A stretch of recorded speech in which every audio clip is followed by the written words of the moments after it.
All right, folks, we are back here on Issues and Answers Friday, straight out of the cannon with me, Scott Cannon. It is 6:49 on the PM on June the 14th, 2024. The future is here. The future is now.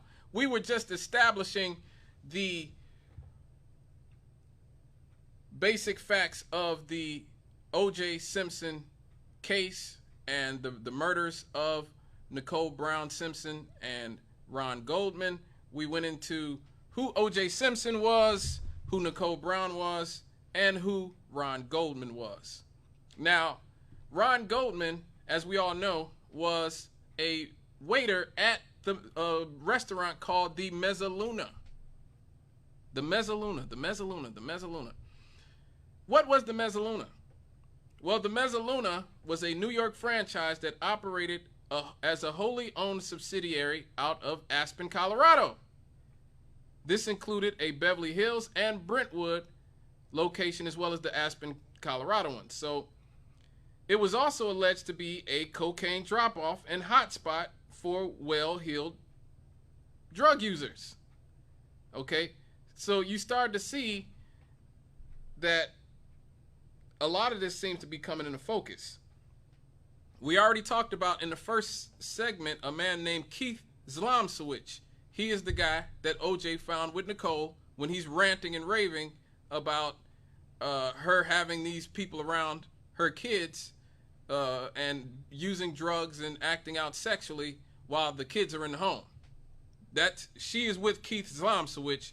He was the regional manager for all three of the Mezzaluna restaurants, controlled from Aspen, Colorado.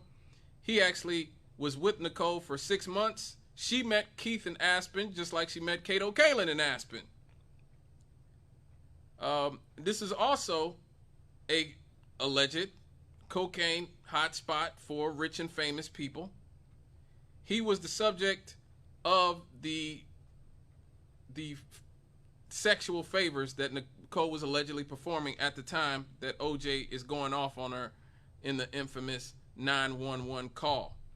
Now, it's important to say that we haven't proved anything about, these are all allegations about the Mezzaluna.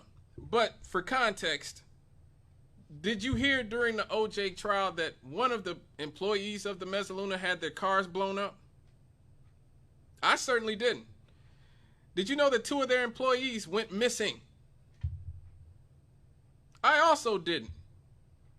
And did you know that 2 of Ron Goldman's friends that he worked with in the restaurant business were also murdered right around the same time that Ron was murdered?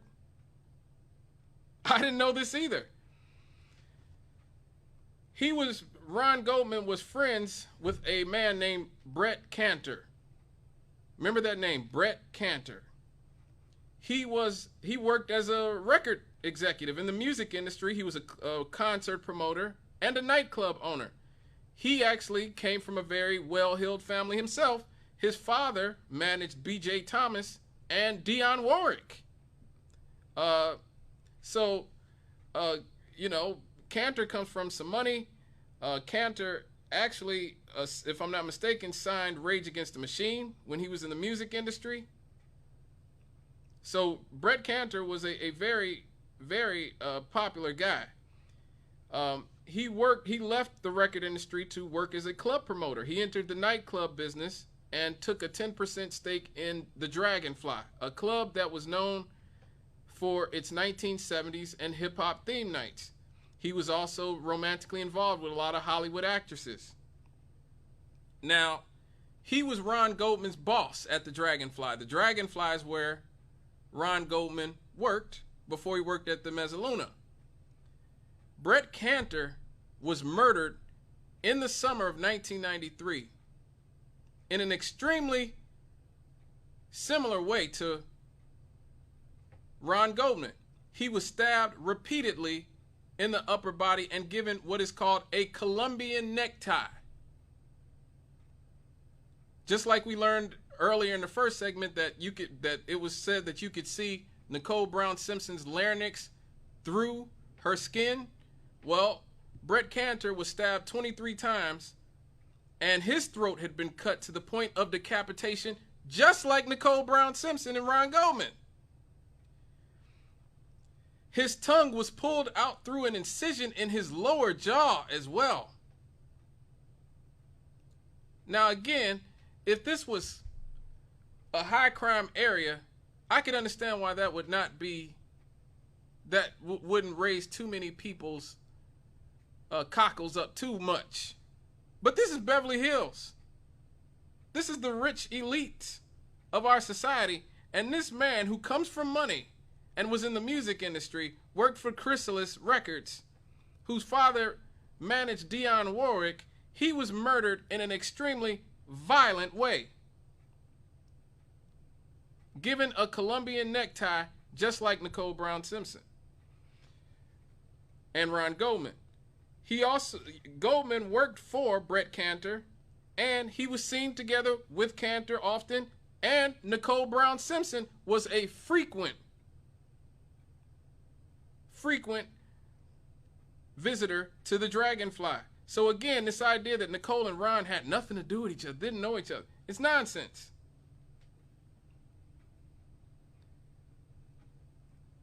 Ron Goldman was also seen driving around in Nicole Brown Simpson's car. Really? How many people you just meet do you let drive your expensive Ferrari? Seriously. Now, another one of Ron Goldman's co-workers and friends was a man named Michael Nigg. Michael Nigg. He worked at the Mezzaluna with Ron Goldman, and he was shot and killed in Hollywood just a year after Ron Goldman was shot in a gangland style killing. They say it was a botched robbery, but nothing was taken. So you have all these people here who work in the restaurant industry, who work together, Brett Cantor, Ron Goldman, Michael Nigg, all dying violently within 18 to 24 months of each other, on top of people who've had their cars blown up and have come up missing from the Mezzaluna restaurant. Can't be found.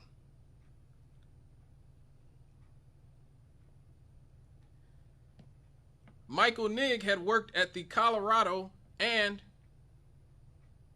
Brentwood locations of the Mezzaluna. Michael Nigg was driving a Mercedes, a brand new Mercedes, as a waiter. Think about it. Ron Goldman, Michael Nigg, these guys don't come from money. Brett Cantor did, fine, if you want to say he had some money, but because of who his parents were and what he did. But Ron Goldman and Michael Nigg were just waiters. Why are they driving around in fancy, expensive cars? Why is Michael Nigg driving a Mercedes? Huh? The LAPD arrests 3 suspects in Michael Nigg's killing, but they have to release them for lack of evidence. So that case is unsolved. Brett Cantor's case is unsolved. And officially, Ron Goldman and Nicole Brown Simpson's murders are unsolved. Let me get this caller. Hello, caller. How you doing, young man? What's up? I'm enjoying your show. Calm down there now. Hey, I understand what you're saying, but they all, from the beginning, hollered that O.J. Simpson did this. Huh? What'd you say? I say they all was hollering that O.J. Simpson had committed this murder, you know. Mm-hmm. And like you're saying, how can one person do all of this? Mm-hmm. I'm saying, and I'm telling you like this, O.J. didn't do it, but he know who did it. He absolutely does. And we're going to get into that. We're going to get into that later on. Thank you for your call, brother. My man. It's all good. Yes, I do believe O.J. knows who did it. Exactly. I know who believes who did it. Now, a big part of the case has been the involvement of the LAPD. The LAPD. The LAPD were in much hot water after the Rodney King verdict in 1992. Obviously, if you're an old enough person to remember, you saw LA, particularly South Central Los Angeles, burned to the ground. And when this case happened, it just brought more heat to the LAPD, who are already considered, you know, the most racist and reckless and lawless of police departments. They had been caught up in allegations of drug trafficking themselves with the crash unit of the LAPD, which was the basis of the movie Training Day, starring Denzel Washington. Well, Denzel Washington's character was based on a real cop, a real LAPD officer named Rafael Perez. Rafael Perez is a suspect, maybe the main suspect, in the killings of Biggie Smalls, the rapper Biggie Smalls. So it just tells you, once again, how all these different things intersect. Rafael Perez and his partner, David Mack, are considered the main rappers, police hitmen. Rafael Perez was thought to be such a good-looking man that they were afraid to put Rafael Perez on trial because they thought no jury with women on it would convict him. No lie. This, you know, that was the feeling at first. They were afraid that they wouldn't be able to convict Rafael Perez. That's why they got Denzel Washington to play a version of him in Training Day. And if you ever seen pictures of Rafael Perez, the dirty cop, you can see they styled Denzel on him 100%. I mean, they may have changed the name to Alonzo something, but it's obviously they're talking about Rafael Perez. He just looks like a lighter skinned version of the Denzel character that he played in Training Day. So that's who we're dealing with here. We're dealing with a very corrupt and dirty LAPD. The police in this case, they broke state laws and their own policies. They waited for hours to summon the county coroner in violation of policies. The evidence remained in the processing room for 3 days before the first piece was booked in the secure ECU. The evidence was on a tabletop which could be handled by anybody with access, and up to 80 different police officers had access. Detective Philip Van Adder stored all three, OJ, Nicole, and Ron Goldman's blood in his vehicle. He kept it in his vehicle for several days before any test could be run on the DNA evidence, which violates the law of chain of custody. It also shows how the police could have been able to plant not only OJ's blood, but Ron and Nicole's in the Bronco and at OJ's house. There are photos that show the gates where blood appears almost a month. Blood appears almost a month after the murders at OJ's house, where no blood was before, according to prior photos. There was missing blood from a vial where the chain of custody had been broken.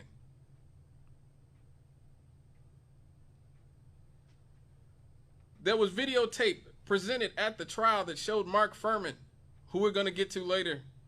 We're going to get to a lot of Mark Furman, planting the bloody socks. So we actually saw a video during the trial of Mark Furman planting the bloody socks.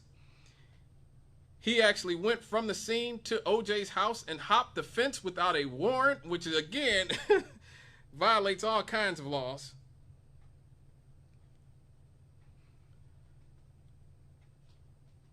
The blood evidence, which was considered the most, oh man, they got OJ.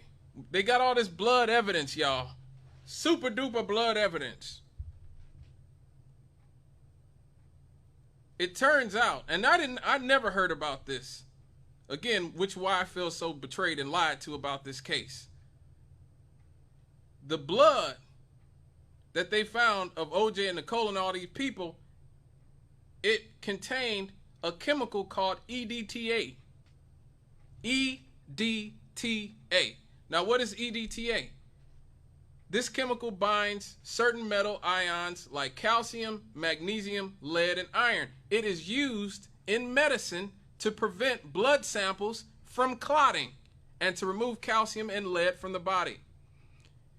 Okay, so it basically helps laboratories preserve blood samples. Well, the blood that was found at the scene, OJ's blood, had EDTA in it. Meaning it did not come from OJ. It came from the laboratory. And it's whoever, Mark Furman or Van Atta or whoever, were just stupid enough to put blood that had EDTA, this chemical agent, in it. They essentially exposed themselves. 4 of the detectives from this case would later do time for planting evidence in cases. And Mark Furman actually planted a knife on another black man named Marvin Britton. I think his name is Marvin Britton. Something Britton. Mr. Britton. Let's just go with Mr. Britton. And the city settled that lawsuit for $100,000 before the OJ trial. So again, this is more, if you want to say, negligence or just out and out malfeasance on the part of the LA Police Department.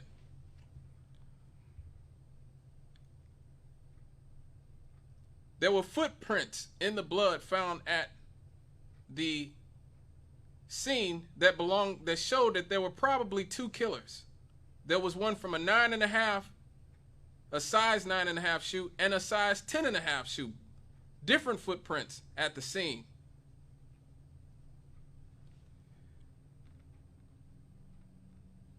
The coroner said that it's likely that 5 knives were used and that there were likely 3 to 4 different attackers. That is what the coroner said. There was an unexplained DNA mix on the steering wheel column of OJ's car. The DNA was neither Simpson's, it was not OJ's, not Nicole's, or Ron Goldman's. And then you have the issue of the sock. There was an issue with Nicole, with OJ's sock that supposedly had Nicole Brown's blood on it. But the blood had transferred directly to the other side of the sock, which means that when the blood was put on the sock, there was no foot in it. Which means that the blood was put on the sock after OJ had already taken it off. So here we go. Judge Joe Brown, the TV judge, his brother was the expert that was going to testify about this case for the state. But they took him off of the list of witnesses because he refuted the single killer theory that OJ did it by himself.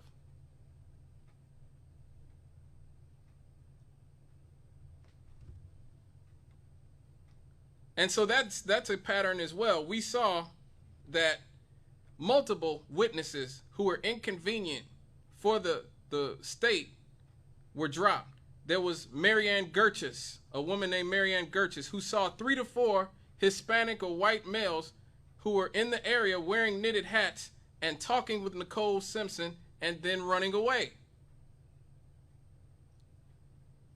Now, as soon as Marianne Gerchis went public with this information about what she had seen, immediately her life was destroyed by the government. She lost her business, she lost her car, she lost her apartment, she was convicted of 3 felonies and was sentenced to a year in jail.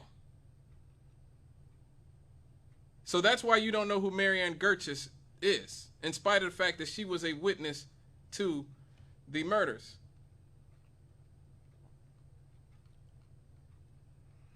There were other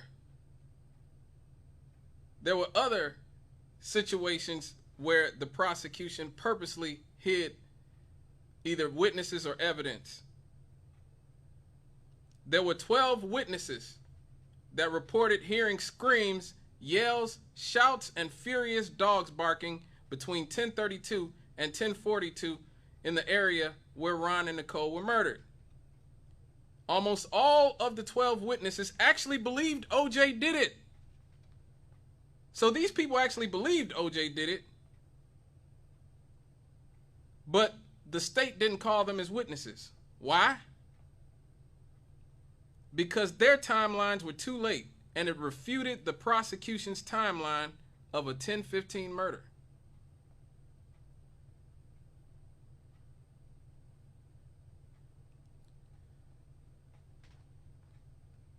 So all this we're seeing here shows that at worst, I mean, let's just say at best, this is some sort of incompetence. But how much incompetence can there really be when you're dealing with this amount of these many mistakes being made by supposedly professionals like Mark Furman, like Philip Van Adder, and the other police officers? All right, folks, we're gonna get back to this case before we get out of here, but we're gonna lighten the mood a little bit with some happy happies. We'll be right back after these.